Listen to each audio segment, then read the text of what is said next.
Assalamu alaikum students. You are watching Chemistry with Dr. Yusuf Zai. आज हम inner orbital and outer orbital complexes के बारे में study करेंगे. So what is the difference between inner orbital and outer orbital complexes? तो इसको पढ़ने और समझने के लिए हम कौन सी थ्योरी फॉलो करेंगे? Valence bond theory. And according to valence bond theory, when ligands interact with central metal atom, तो आपके पास कौन सा बॉन्ड बनता है? Coordinate covalent bond. और आपको पता होगा कि इन case of coordinate covalent bond, एक जो स्पीशी था वो पेयर ऑफ इलेक्ट्रॉन डोनेट करता था और दूसरा स्पीशी उस पेयर ऑफ इलेक्ट्रॉन्स को क्या करता था? एक्सेप्ट करता था. तो बिल्कुल एग्जैक्टली इसी तरह लिगेंड क्या करता है? पेयर ऑफ इलेक्ट्रॉन डोनेट करता है और central metal atom pair of electron को एक्सेप्ट करता है. तो as a result of this interaction आपके पास कौन सा बॉन्ड बनेगा? Coordinate covalent bond. जो कॉम्प्लेक्सेस होते हैं उसमें किस तरह का बॉन्ड होगा? Coordinate covalent bond. तो यही लिगेंड्स जो हैं ये दो तरह के होते हैं. या तो वो लिगेंड स्ट्रॉन्ग लिगेंड्स होंगे, जो कार्बन और नाइट्रोजन बेस्ड लिगेंड्स होते हैं वो स्ट्रॉन्ग लिगेंड्स होते हैं, और या ये लिगेंड्स आपके पास वीक लिगेंड्स होंगे. जो ऑक्सीजन और हेलोजन बेस्ड लिगेंड्स होते हैं वो आपके पास किस तरह के होते हैं? वीक लिगेंड्स होते हैं. तो अभी हम इसको डिटेल से देखेंगे कि जो स्ट्रॉन्ग लिगेंड्स होते हैं या वीक लिगेंड्स होते हैं तो उसका कॉम्प्लेक्सेस पे क्या इफेक्ट होता है, या इसकी हाइब्रिडाइजेशन किस तरह की होती है, या इसकी ज्योमेट्री का इस पे कोई इफेक्ट होता है कि नहीं होता. सही हो गया. तो ये अभी हम देखेंगे कि स्ट्रॉन्ग लिगेंड्स क्या है और वीक लिगेंड्स क्या है और इसका कॉम्प्लेक्सेस में क्या इफेक्ट होता है. तो पहले हम स्टार्ट करेंगे स्ट्रॉन्ग लिगेंड से.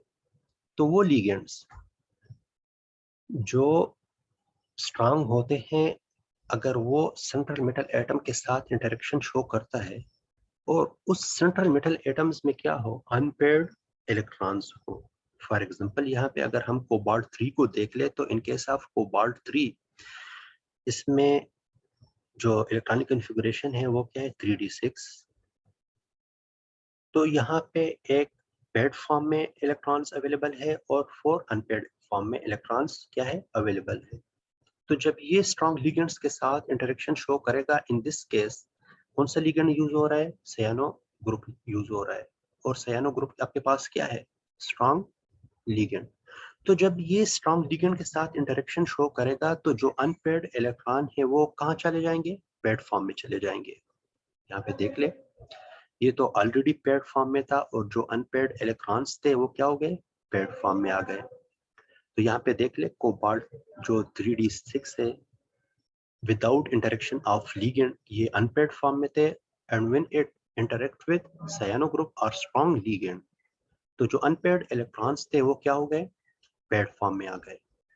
तो अभी इस केस में आपके पास अनपेयर्ड इलेक्ट्रॉन्स कितने हैं? 0 अनपेयर्ड इलेक्ट्रॉन्स. तो जिस तरह इससे पहले हमने बताया कि जो लिगेंड्स होता है आपके पास वो पेयर्ड फॉर्म में इलेक्ट्रॉन्स को डोनेट करता है. तो अभी इस केस में जब सायानो ग्रुप पेयर्ड फॉर्म में इलेक्ट्रॉन डोनेट करेगा तो वो इलेक्ट्रॉन कहाँ पे जाएगा? यहाँ पे इसी 3d6 में वो इलेक्ट्रॉन शिफ्ट करेगा, डोनेट करेगा. तो इसमें कौन सा ऑर्बिटल आपके पास इन्वॉल्व है? सेम ऑर्बिटल इन्वॉल्व है. तो वो स्पीशीज या वो कॉम्प्लेक्सेस जिसमें सेम ऑर्बिटल्स इन्वॉल्व हो तो उस तरह के कॉम्प्लेक्सेस को क्या कहते हैं? Inner orbital complexes. तो ये आपके पास कौन सा कॉम्प्लेक्स होगा? Inner orbital complex. क्यों? इसलिए कि इसमें इनर ऑर्बिटल इन्वॉल्व है या सेम ऑर्बिटल इन्वॉल्व है. जिस तरह यहाँ पे इसमें आउटर इलेक्ट्रॉन्स मौजूद थे वो पेयर्ड फॉर्म में आ गए और यहाँ पे आपके पास ये दो वैकेंट ऑर्बिटल रह गए. तो जो सायानो ग्रुप है या कोई भी स्ट्रॉन्ग लिगेंड अभी इसमें अपने इलेक्ट्रॉन्स को डोनेट कर लेगा. तो वो स्पीशीज वो कॉम्प्लेक्सेस जिसमें सेम ऑर्बिटल्स इन्वॉल्व हो तो उस तरह के कॉम्प्लेक्सेस को कहते हैं इनर ऑर्बिटल कॉम्प्लेक्सेस. तो इसकी हाइब्रिडाइजेशन क्या होगी वो अभी हम आगे देखेंगे. वीक लिगेंड्स वो लिगेंड्स जब सेंट्रल मेटल एटम के साथ इंटरेक्शन शो करता है। तो अगर सेंट्रल मेटल एटम के पास अनपेयर्ड इलेक्ट्रॉन्स अवेलेबल हो तो वो अनपेयर्ड इलेक्ट्रॉन्स अनपेयर्ड ही रहते हैं, वो पेयर्ड फॉर्म में नहीं आते। जिस तरह लास्ट एग्जांपल में हमने देखा था कि जो अनपेयर्ड इलेक्ट्रॉन थे वो पेयर्ड फॉर्म में आ गए in case of weak ligands. ये अनपेयर्ड इलेक्ट्रॉन्स अनपेयर्ड ही रहेंगे। और जो वीक लिगेंड इलेक्ट्रॉन्स को डोनेट करेगा तो वो जो नेक्स्ट ऑर्बिटल होगा उसमें डोनेट करेगा। फॉर एग्जांपल यहाँ पे जो 3d ऑर्बिटल्स हैं तो उसके बाद आपके पास कौन सा ऑर्बिटल आता है, 4s orbital and 4p orbital. तो in case of weak ligand is 3d orbital में अपने इलेक्ट्रॉन को डोनेट नहीं करेगा बल्कि वो 4s और 4p को अपने इलेक्ट्रॉन डोनेट करेगा। So this type of complexes जिसमें आउटर ऑर्बिटल्स इन्वॉल्व हो, उस तरह के कॉम्प्लेक्सेस को क्या कहते हैं, आउटर ऑर्बिटल कॉम्प्लेक्सेस। और ये हुन्स रूल को ही फॉलो करते हैं। अब इसके हाइब्रिडाइजेशन क्या है हम वो आगे देखेंगे कि इसका हाइब्रिडाइजेशन किस तरह का होगा। तो अभी हम वो कॉम्प्लेक्सेस देखेंगे जिसका कोऑर्डिनेशन नंबर क्या है आपके पास, 6। तो वो कॉम्प्लेक्सेस जिसका कोऑर्डिनेशन नंबर 6 हो तो इस तरह के कॉम्प्लेक्सेस की ज्योमेट्री क्या होगी, ऑक्टाहेड्रल ज्योमेट्री होगी। तो इसके साथ ऑक्टाहेड्रल कॉम्प्लेक्सेस में इसके साथ कितने लिगेंड्स अटैच होते हैं, 6 लिगेंड्स अटैच होते हैं। तो इसका कोऑर्डिनेशन नंबर क्या होगा आपके पास, 6 होगा। तो ये 6 कोऑर्डिनेशन नंबर कॉम्प्लेक्सेस जो होते हैं या इसके साथ जो 6 लिगेंड्स अटैच होते हैं तो ये कितने इलेक्ट्रॉन्स डोनेट करते हैं, 6 पेयर ऑफ इलेक्ट्रॉन्स या 12 इलेक्ट्रॉन्स। किसको, सेंट्रल मेटल एटम को ये या तो 6 पेयर ऑफ इलेक्ट्रॉन्स डोनेट करते हैं और 12 इलेक्ट्रॉन्स। तो अभी इसमें कितने ऑर्बिटल्स इन्वॉल्व होंगे, 6 ऑर्बिटल इन्वॉल्व होंगे। ये आप लोगों को पता होगा कि एक ऑर्बिटल में कितने इलेक्ट्रॉन्स अकोमोडेट हो सकते हैं, 2 इलेक्ट्रॉन्स। तो एक लिगेंड जो होता है वो कितने इलेक्ट्रॉन डोनेट करता है, 2 इलेक्ट्रॉन। तो इसी तरह क्या होगा आपके पास, इसमें 6 ऑर्बिटल्स इन्वॉल्व होंगे और वही 6 ऑर्बिटल हाइब्रिडाइज होके मिक्सअप होके 6 न्यू ऑर्बिटल्स बनाते हैं और उसी 6 न्यू ऑर्बिटल्स में फिर लिगेंड अपने इलेक्ट्रॉन्स को डोनेट करेगा। तो यहीं से ही concept of inner and outer orbital start हो जाता है। तो अभी हम देखेंगे कि इनर ऑर्बिटल क्या होता है और आउटर ऑर्बिटल क्या होता है और उसकी हाइब्रिडाइजेशन क्या होती है।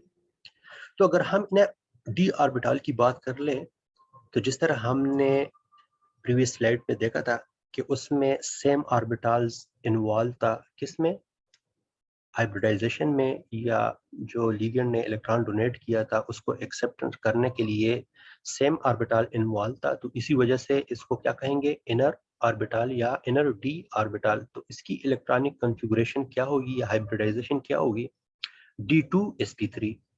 और अगर इसमें आउटर ऑर्बिटल इन्वॉल्व हो तो उसकी हाइब्रिडाइजेशन आपके पास क्या होगी, sp3d2 हाइब्रिडाइजेशन।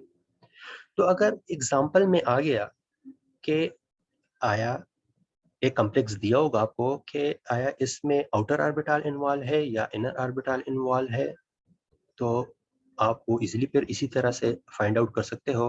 किस तरह कि अगर उसमें वीक लिगेंड उसके साथ अटैच हो तो उसका जो हाइब्रिडाइजेशन होगा वो sp3d2 होगा और इसमें कौन सा ऑर्बिटल इन्वॉल्व होगा, आउटर डी ऑर्बिटल। और अगर स्ट्रॉन्ग लिगेंड यूज हो रहा होगा तो उसमें इनर ऑर्बिटल इन्वॉल्व होगा और उसकी हाइब्रिडाइजेशन क्या होगी आपके पास, D2sp3। तो यहाँ पे एक एग्जांपल दिया हुआ है आयरन जिसके साथ 6 लिगेंड्स अटैच है। कौन से लिगेंड्स अटैच है, फ्लोरो, मतलब कि हेलोजन इसके साथ अटैच है। तो उसके साथ जो कॉम्प्लेक्स पे चार्ज है वो क्या है, -3। तो इसके स्टेटमेंट को देख लेते हैं कि ये कॉम्प्लेक्स है आपके पास, उसकी ज्योमेट्री क्या है आपके पास, ऑक्टाहेड्रल। तो इसमें हाइब्रिडाइजेशन कौन सी है ये आपने फाइंड आउट करना है और इसमें इनर ऑर्बिटल्स इन्वॉल्व है या आउटर ऑर्बिटल्स इन्वॉल्व है, तो ये भी आपने फाइंड आउट करना है। तो किस तरह फाइंड आउट करते हैं, पहले आपने आयरन की ऑक्सीडेशन स्टेट को फाइंड आउट करना है कि इसका ऑक्सीडेशन स्टेट क्या है। तो उसी से ही फिर आप ये इजीली फाइंड आउट कर सकते हो कि इसमें किस तरह का हाइब्रिडाइजेशन इन्वॉल्व है और कौन सा ऑर्बिटल इन्वॉल्व है। तो अभी हमने क्या फाइंड आउट करना है, ऑक्सीडेशन नंबर ऑफ आयरन। वो हमें नहीं पता, तो वो किस तरह फाइंड आउट करते हैं, इसको हम सपोज करते हैं कि वो x के इक्वल है। कॉम्प्लेक्स पे कौन सा चार्ज है, -3 चार्ज है, जो कि इक्वल है आयरन का जो ऑक्सीडेशन नंबर है उसके, और इसके साथ जो लिगेंड्स अटैच है उसके। तो x प्लस 6 इसको आपने मल्टीप्लाई करना है, जो इसके साथ लिगेंड अटैच है कि उस पे चार्ज कौन सा है। तो आप लोगों को पता होगा कि फ्लोरो पे कौन सा चार्ज होता है, -1 होता है। तो आपने 6 को -1 से मल्टीप्लाई करना है और फिर इसको दूसरे साइड पे शिफ्ट करना है। तो अगर ये -6 होगा तो दूसरे साइड पे शिफ्ट होके ये +6 में चला जाएगा, और इसको सब्ट्रैक्ट करके फिर आपके पास क्या आएगा, +3। तो मतलब कि जो आयरन का ऑक्सीडेशन नंबर है वो क्या है, +3। तो अगर हम यहाँ पे जो आयरन है आपके पास एटॉमिक फॉर्म में, तो अगर इसकी इलेक्ट्रॉनिक कॉन्फ़िगरेशन को देख ले तो इसका इलेक्ट्रॉनिक कॉन्फ़िगरेशन आपके पास क्या बन रहा है, 3d6 4s2। लेकिन यहाँ पे हमने देख लिया कि ये आयरन आपके पास क्या है, एटॉमिक फॉर्म में नहीं बल्कि ये आपके पास आयनाइज है। तो जब इसको आयनाइज करेंगे, मतलब जब आयरन पे आपके पास +3 चार्ज आएगा तो वो कैसे आएगा, जब ये 3 इलेक्ट्रॉन को लॉस करेगा। तो ये 3 इलेक्ट्रॉन्स कहाँ से जाएंगे, जो आउटर ऑर्बिटल्स होंगे। तो इस केस में आउटर ऑर्बिटल कौन सा है, 4s2 है। तो लेकिन s पे तो सिर्फ 2 ही इलेक्ट्रॉन है, तो 2 इलेक्ट्रॉन यहाँ से चले जाएंगे और 1 इलेक्ट्रॉन इसने मजीद लॉस करना है, तो वो कहाँ से जाएगा, 3d6 से जाएगा। तो अभी इसका न्यू इलेक्ट्रॉनिक कॉन्फ़िगरेशन आपके पास क्या बनेगा, Fe3 आयन के केस में इसका इलेक्ट्रॉनिक कॉन्फ़िगरेशन आपके पास क्या बनेगा, 3d5 4s0। तो अगर हम यहाँ पे ये देख ले 3d5 है, तो यहाँ पे ये 5 इलेक्ट्रॉन हमने प्लेस किए किसमें, 3d में, जो कि आपके पास अनपेयर्ड फॉर्म में है। और यहाँ पे 4s में 0 इलेक्ट्रॉन है, इसी तरह 4p में भी आपके पास 0 इलेक्ट्रॉन है, और 4d में भी आपके पास क्या है, 0 इलेक्ट्रॉन है। तो इस केस में जब इसके साथ लिगेंड इंटरेक्शन शो करेगा, तो अगर वो स्ट्रांग होगा तो यहाँ पे जो ये इलेक्ट्रॉन्स है वो पैड फॉर्म में आ जाएंगे, और अगर ये आपके पास वीक लिगेंड होगा तो वो पैड फॉर्म में नहीं आएगा, बल्कि वो इलेक्ट्रॉन कहाँ पे आएंगे, 4s में और 4p में, और अगर ज्यादा इलेक्ट्रॉन हो तो वो 4d में आ जाएंगे। तो मतलब कि यहाँ पे अगर वीक लिगेंड होगा तो वो इस ऑर्बिटल्स को क्या करेंगे, इलेक्ट्रॉन इसमें शिफ्ट होंगे, और अगर वो स्ट्रांग होगा तो वो इसको पैड फॉर्म में लेके आएगा और फिर इलेक्ट्रॉन इसमें शिफ्ट होंगे, और अगर एक्स्ट्रा इलेक्ट्रॉन हो तो फिर ये वाले इन्वॉल्व होंगे उसमें। लेकिन अगर हम यहाँ पे ये देख ले तो यहाँ पे कौन सा लिगेंड अटैच है, फ्लोरो। जिस तरह हमने पहले देखा था कि हेलोजेंस आपके पास क्या है, वीक लिगेंड है, तो ये आपके पास अनपेयर्ड ही रहेंगे, वो इलेक्ट्रॉन्स यहाँ पे नहीं शिफ्ट होंगे, बल्कि यहाँ पे जो वैकेंट ऑर्बिटल्स है 4s 4p और 4d, वो इलेक्ट्रॉन्स कहाँ पे आएंगे, यहाँ पे आएंगे। तो यहाँ पे आपके पास पेयरिंग ऑफ इलेक्ट्रॉन्स नहीं हो रही, तो मतलब कि ये हुन्स रूल को फॉलो कर रहा है। तो जब ये इलेक्ट्रॉन शिफ्ट करेगा फ्लोरो, तो वो इलेक्ट्रॉन कहाँ पे आएगा, यहाँ 4s में 4p में और 4d में। तो इसमें कौन से ऑर्बिटल्स आपके पास इन्वॉल्व हैं, आउटर ऑर्बिटल्स इन्वॉल्व है। यहाँ पे देख ले जो 3d था उसमें इलेक्ट्रॉन्स शिफ्ट नहीं हुए, ये उसमें इन्वॉल्व नहीं है, लिगेंड इसको इलेक्ट्रॉन शिफ्ट नहीं कर रहा। तो इसी वजह से इसको हम क्या कहेंगे, आउटर डी ऑर्बिटल्स। क्यों, इसलिए कि इसमें आउटर ऑर्बिटल्स इन्वॉल्व है, इनर ऑर्बिटल्स नहीं इन्वॉल्व। अगर इसमें सेम ऑर्बिटल्स इन्वॉल्व होते, फॉर एग्जांपल ये वाले भी अगर इसमें इन्वॉल्व होते, तो तभी हम इसको इनर डी ऑर्बिटल्स कहते हैं। लेकिन इस केस में इसमें आउटर ऑर्बिटल्स इन्वॉल्व हैं, तो इसलिए हम इसको क्या, कौन से कॉम्प्लेक्सेस कहेंगे, आउटर डी ऑर्बिटल कॉम्प्लेक्सेस। तो जो एग्जांपल था कि आयरन के साथ 6 लिगेंड्स अटैच है जिसपे -3 चार्ज है, और ये आपके पास कौन सा कॉम्प्लेक्स है, ऑक्टाहेड्रल कॉम्प्लेक्स। तो आपने बताना था कि इसकी हाइब्रिडाइजेशन क्या है और इसमें कौन सा ऑर्बिटल इन्वॉल्व है। तो हमने ये फाइंड आउट किया था कि इसकी हाइब्रिडाइजेशन आपके पास बन रही है sp3d2। क्यों ये बन रही है, इसलिए कि उसमें जो यहाँ पे देख ले कि जो 2d ऑर्बिटल्स इन्वॉल्व थे तो वो हाइब्रिडाइजेशन में कहाँ से आए थे, 4d से आए थे, और वो क्या थे, आउटर ऑर्बिटल्स थे। तो इसी वजह से यहाँ पे d को हमने sp3 के बाद लिख लिया।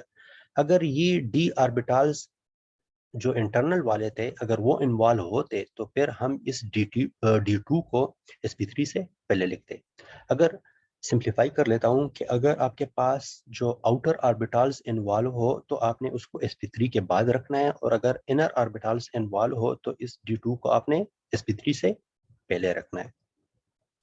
तो इस तरह के कॉम्प्लेक्सेस को क्या कहते हैं, जिसमें आउटर ऑर्बिटल्स इन्वॉल्व हो, आउटर ऑर्बिटल कॉम्प्लेक्सेस। और इसकी ज्योमेट्री क्या होगी आपके पास, ऑक्टाहेड्रल ज्योमेट्री। नेक्स्ट एग्जांपल को देख ले, निकल जिसके साथ 6 लिगेंड्स अटैच हैं, और कौन से लिगेंड्स अटैच है, वाटर मॉलिक्यूल, और इस कॉम्प्लेक्स पे कौन सा चार्ज है, +2। तो ये आपके पास आयनिक कॉम्प्लेक्स है और इसके साथ जो लिगेंड अटैच है वाटर मॉलिक्यूल है, तो ये भी आपके पास क्या है, वीक लिगेंड।